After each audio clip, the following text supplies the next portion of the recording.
Mes chers frères et sœurs, bonjour.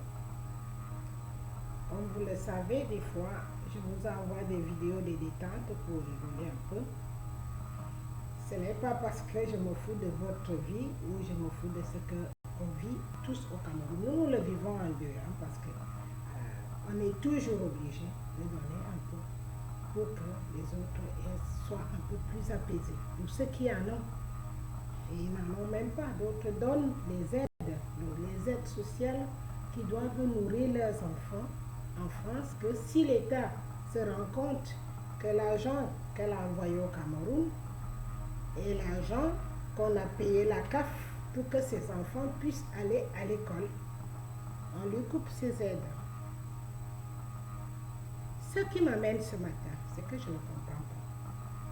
Soit vous dormez, soit vous rêvez.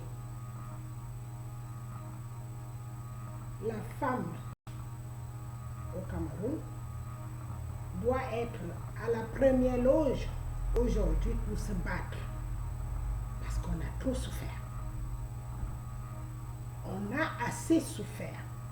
À partir de ce moment, vous devrez vous battre pour la nouvelle présidentielle qui arrive. Pour ceux qui vont gouverner, je ne serai pas là.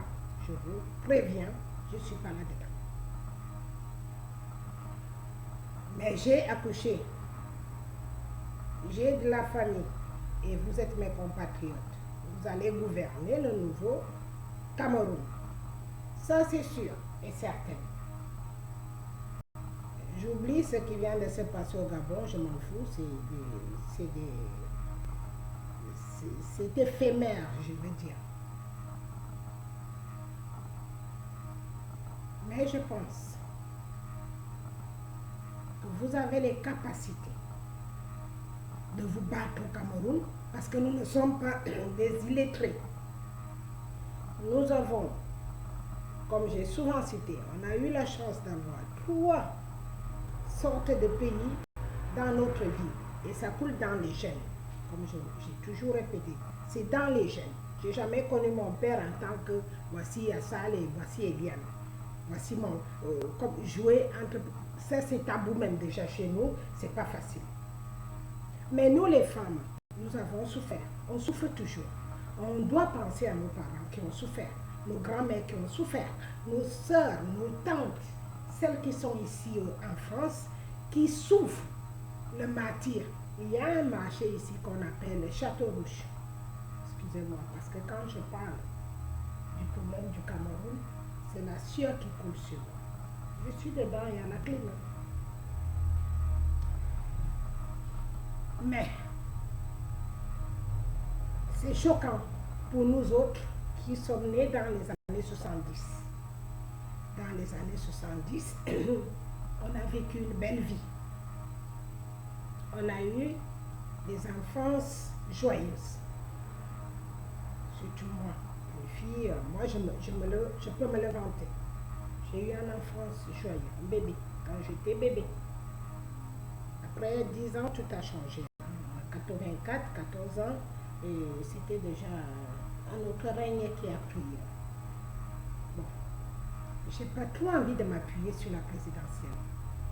Je demande aux femmes camerounaises de se réveiller comme elles ont l'habitude de se réveiller très tôt pour faire le bayam salam, ou alors pour faire allumer les camions, ceux qui travaillent dans les camions. Elles allument les camions très tôt, souvent, ou alors ils dorment même dedans. C'est de la même façon que nous devons nous réveiller pour réveiller nos mémoires et nos cerveaux. La souffrance que nous avons eue, que nos parents ont eue, nos enfants l'ont eu aussi. Mais nos petits-enfants ne devraient pas l'avoir. Essayons de nous battre pour l'avenir. L'avenir, pas nos enfants, parce que nos enfants ont été brouillés par nous, par la souffrance que nous avons, dont nos enfants ont payé les frais de la même souffrance et même pire. Donc ça donne encore un monde catastrophique. Mais nos petits-enfants qui arriveront, ceux qui en ont des enfants, et qui auront des petits-enfants, battons-nous pour eux.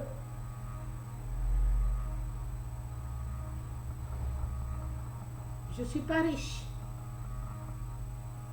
Mais si je trouve que l'organisation de quelque chose au Cameroun se positionne dans le bon sens, je ferai ce que je peux pour m'associer à aider sans attendre quelque chose en retour. Je l'ai toujours fait. J'attends jamais rien en retour. Il y a beaucoup de choses à faire. Parce que depuis que je vois les médias, il y a Patrice Nouma, c'est un jeune garçon, il se bat tant bien que mal. Mais je ne vois pas les femmes. Les femmes, vous allez encore vous laisser dicter toujours par les hommes. Jusqu'à quand un moment va arriver dans votre tête pour comprendre que il est temps de se battre. Il est temps de demander aussi à dire un mot publiquement et fort. Voilà le Brésil. Vous savez, c'est tabou partout. C'est pas qu'au Brésil, c'est pas qu'en Afrique. Même ici, c'est pas facile pour qu'une femme s'impose. C'est très compliqué. Mais les femmes au Cameroun sont plus nombreuses que les hommes. Et les femmes au Cameroun sont plus battantes que les hommes. À part la petite magouille là des hommes à gauche et à droite, les femmes sont mieux placées pour sortir de la misère, pour sortir leur vie de la misère. J'ai fait le BEM Salam à Elivedjoa. J'ai été avec les femmes Eton et Wondo. Il n'y avait pas beaucoup de boulot parce que chez nous, les boulots, c'est histoire à compte. On fonctionne avec ça, on entend, mais ça ne marche pas toujours, surtout pas en ce moment. Le problème clair qui me fait revenir ce matin, quand j'écoute Patrice par rapport à Chantal. Chantal, c'est une jeune femme comme moi, on a presque même, bon, disons même on a même âge parce que je suis à 70. Ou alors elle est un peu plus que moi, c'est une jeune femme. Nous devons nous préparer à voir des psychologues au Cameroun. Parce que tout ce qui se passe en ce moment va aboutir dans nos cerveaux. Et c'est un travail de longue haleine qui va nécessiter les psychologues. Nous avons l'habitude de dire, ah, moi je ne suis pas blanche. Oh, c'est des trucs des blancs. Oh, ben, quel truc des blancs. Je suis arrivée ici, je peux vous rassurer, avec tous les problèmes que j'ai eu au Cameroun. Je croyais que je pouvais surpasser ces problèmes. Il m'est arrivé un jour, quand tout s'est accumulé comme ça, là, que je n'arrivais plus à ouvrir les mains, les pieds, je ne savais plus. Je suis tombée. Arrêt cardiaque. Pour me ramener en vie, il a fallu du temps. Pour ne pas garder les séquelles, il a fallu beaucoup de choses. De la psychologie, du repos. Une manière de savoir accepter ce qui m'est arrivé avant. Parce que là, vous donnez trop d'honneur aux sorciers. Je sais que la sorcellerie existe. Je sais. Quand j'étais petite, je voyais tout ça. On m'a soigné dans les trucs là-bas à Nova pour ne plus voir ça. Mais je sais que ça existe. Je l'ai vu et je sais comment ça fonctionne. Il y a aussi la deuxième sorcellerie, c'est la souffrance. Le manque de moyens de se faire soigner, le souci de se poser toute la nuit, tu te poses la tête en demandant qu'est-ce que mes enfants vont manger demain? Qu'est-ce que je vais faire pour payer mon petit loyer que j'ai à Yaoundé? Comment je peux faire? Voici la rentrée scolaire. Comment je fais? Mais tu t'assois là. Un homme, il vient. Il te dit, encore un enfant. Encore plus deux. Encore plus trois. Est-ce que vous êtes obligé d'accoucher? Est-ce que vous êtes même obligé d'être en mariage? Hein? Est-ce que vous êtes obligé d'être en mariage? Si tu sais que tu ne peux pas t'en sortir toute seule, tu te bats d'abord pour trouver une solution. Et maintenant, tu vas penser à avoir un enfant si tu veux. Ce n'est pas obligé. Il n'y a pas un concours pour avoir des gosses. Et il n'y a pas de diplôme de mérite parce qu'on a eu des gosses. Si tu ne peux pas t'en sortir toute seule, combien de fois avec des enfants? Vous savez ce que vous donnez à ces enfants-là? C'est la souffrance éternelle. Ces gosses, ils vont souffrir toute leur vie. Parce qu'ils veulent avoir le sac. J'ai vu une photo sur Facebook là. C'est qui me l'a posté, je ne sais pas. Des enfants à la rentrée demain. Je ne sais pas d'où ils ont ramassé les petites chaussures avec les talons. Des petits garçons. Les petits chaussures avec les talons. Pour aller à l'école.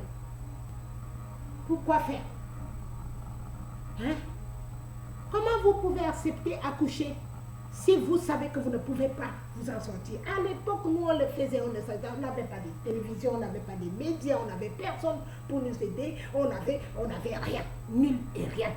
Et on croyait aux mensonges des hommes, et les hommes, ils te mentent tous les jours de A, B, C, D, jusqu'à Z.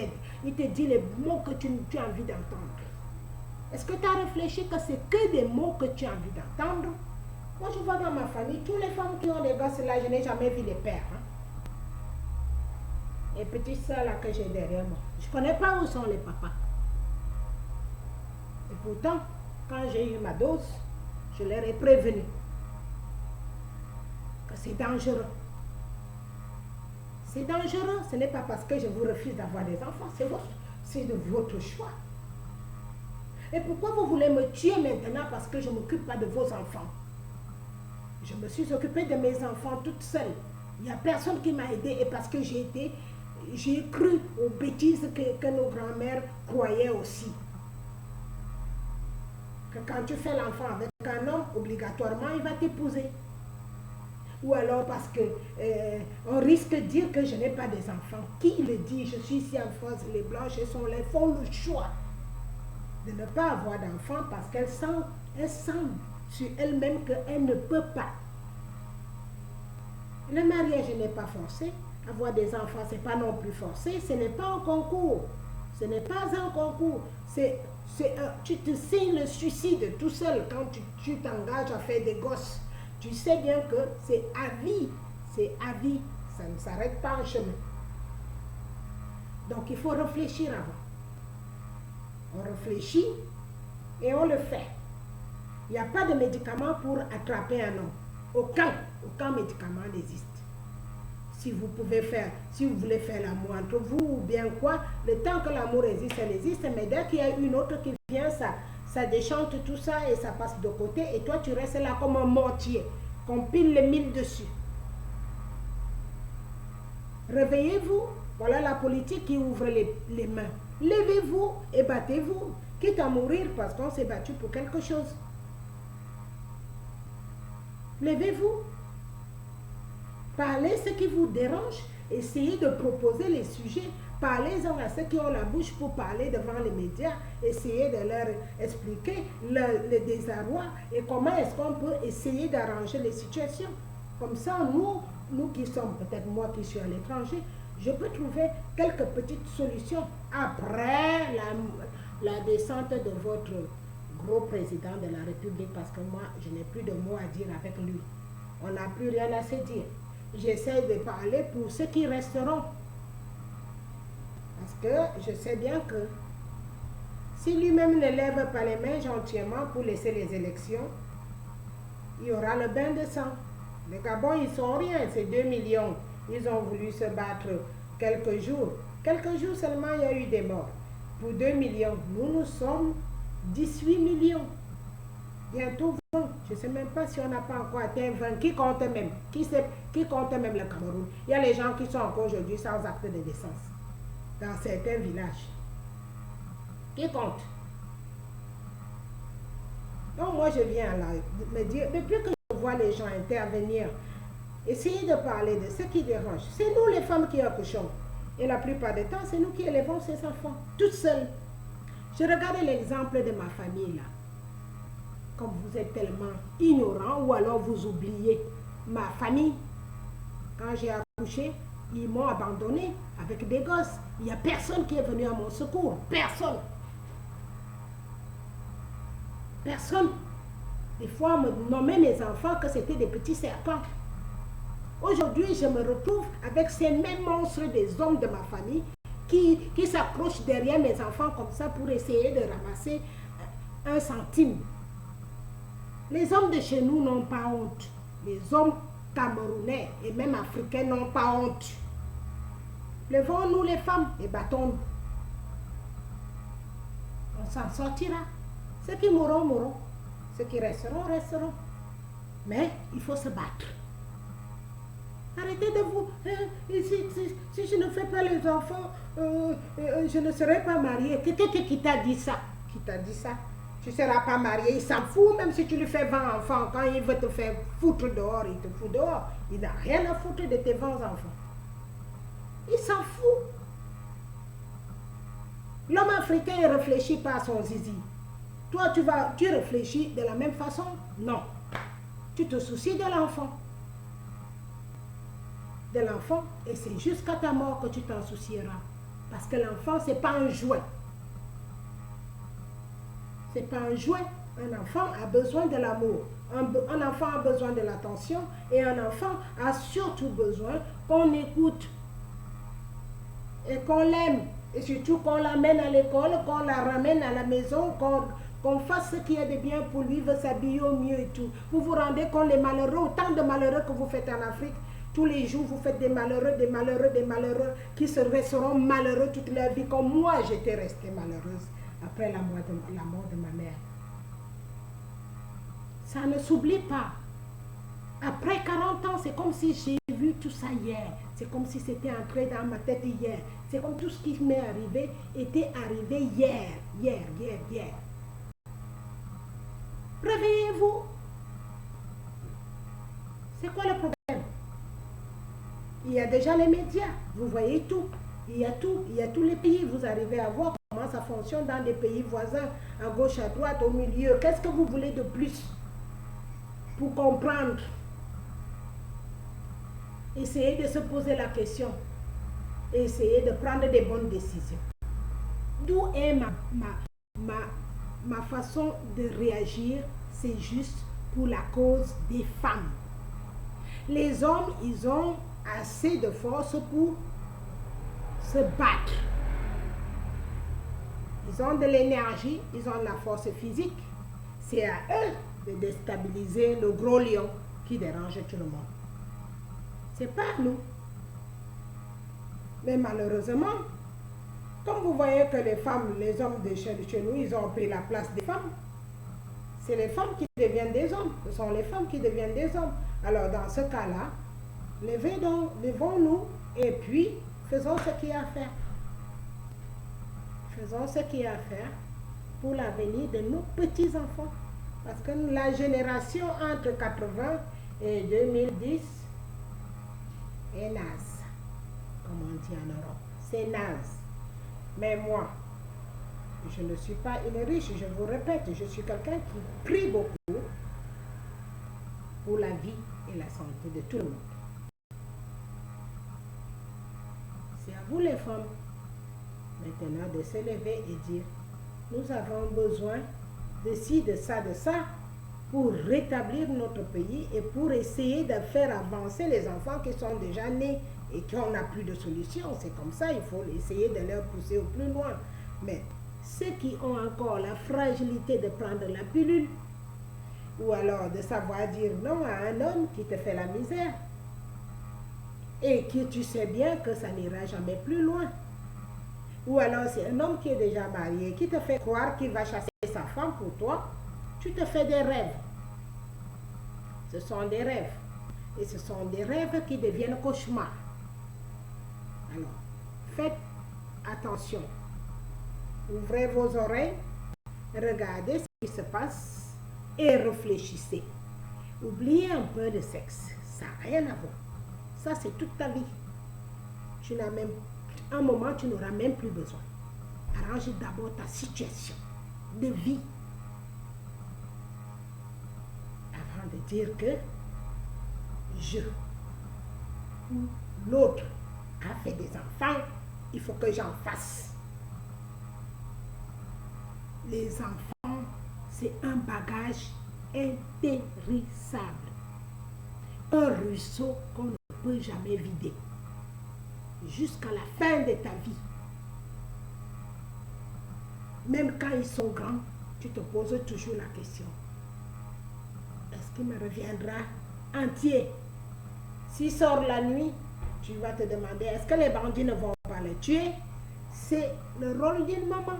Elle vit que de ça. Elle pense qu'à ça. Elle vit que de ça. Même si elle est en train de passer un moment de sa vie en bonté, elle reviendra toujours sur le sujet, sur tous les 15 secondes. Clac, mes enfants. Écoutez-moi. Si vous vous aimez, réfléchissez avant. Si tu ne t'aimes pas, ça sert à quoi d'en faire des gosses? Parce que tu feras la même chose sur tes gosses. Mon dernier message. Les femmes camerounaises, nous sommes capables de nous en sortir. Laissez un peu d'aller vous faire vanter là-bas. J'ai une maison au Cameroun, j'ai tout. Attendez d'abord voir ce qui se passe. Et seulement après, tu pourras faire des choses comme ça se doit. Il y a une tornade qui se prépare. Laissez déjà qu'elle tombe. Et on verra ce qui va s'arriver, ce qui va se passer. Tout le mal que les gens font sur terre, n'oubliez pas, il retombera sur vous-même qui avez fait du mal. Si ça ne tombe pas sur toi, ça tombera sur ton enfant. Si ça ne tombe pas sur ton enfant, ça tombera sur ton petit enfant. Évitez de faire du mal. Faites attention. La colère de Dieu est très forte. Évitez de faire du mal aux malheureux.